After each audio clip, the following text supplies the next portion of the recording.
I'm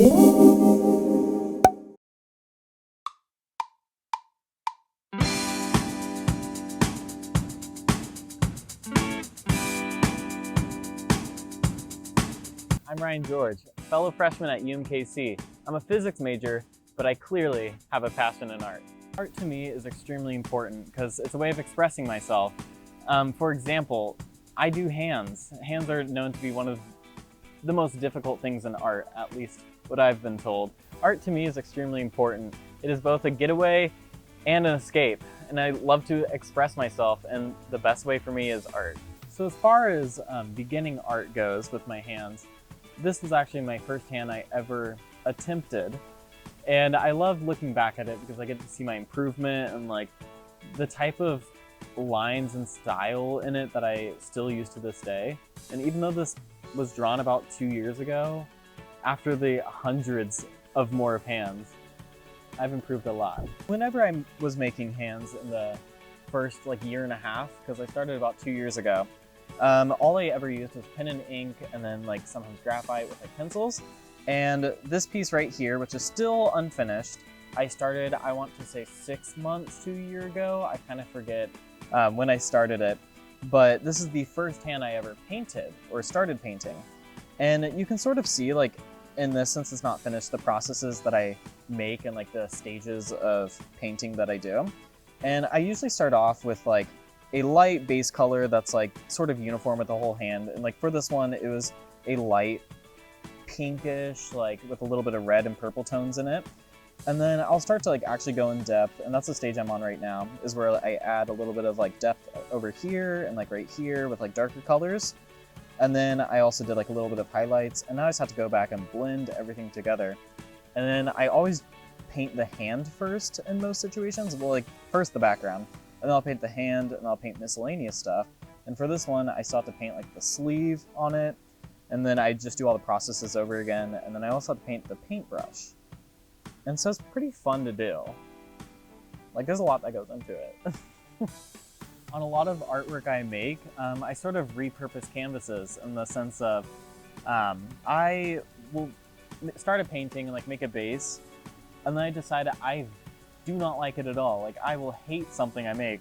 And so what I end up doing is you can't really see it too well, but I had something all over this canvas. I did not like it at all. So I went over this pistachio color and I repurposed it, and then I made a hand over it, and everything started to work out really well. I do it a lot. And for example, in this piece, I did it on a piece of wood, and it's a smooth piece of wood, and sometimes I have to sand down wood for it. And I repurpose things in that sense, in that fashion, quite a bit. Over the 2 years I've been making hands, I have improved significantly, at least in my own opinion. For example, this is the first hand I did. For me, I see it as a little messy, and by a little I mean a lot. And then this is the most recent hand that I've worked on.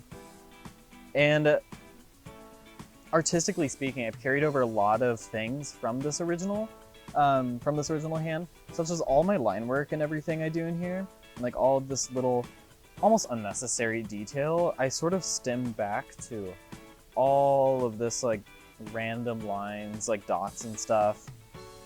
And it's all my beginning art has made its way to show in my new and relevant art.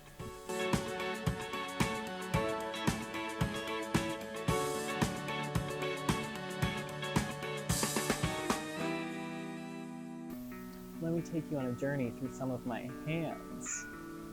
We got this spider-inspired one, a watercolor hand I've done.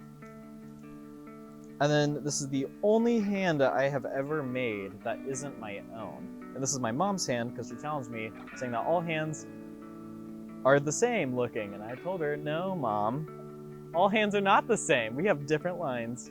And you can even see how my mom's hand versus my own hand.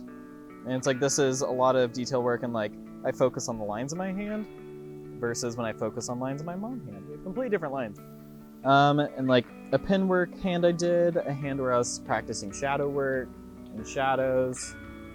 This is a hand I did with one line with a pen. I didn't sketch it out with pencil or anything. it sort of just turned out the way it is, and I kind of made it a little abstract in there. And then this one over here is really interesting, and it's super textured because I did this whole thing with the toothbrush. Like every little bit and piece in here I made completely with a toothbrush. Mainly, like, you can see how I use the back of the toothbrush and like scrape the paint like a palette knife. And that was super fun to do. And here's a little bit more of an abstract hand, more practice with shadows.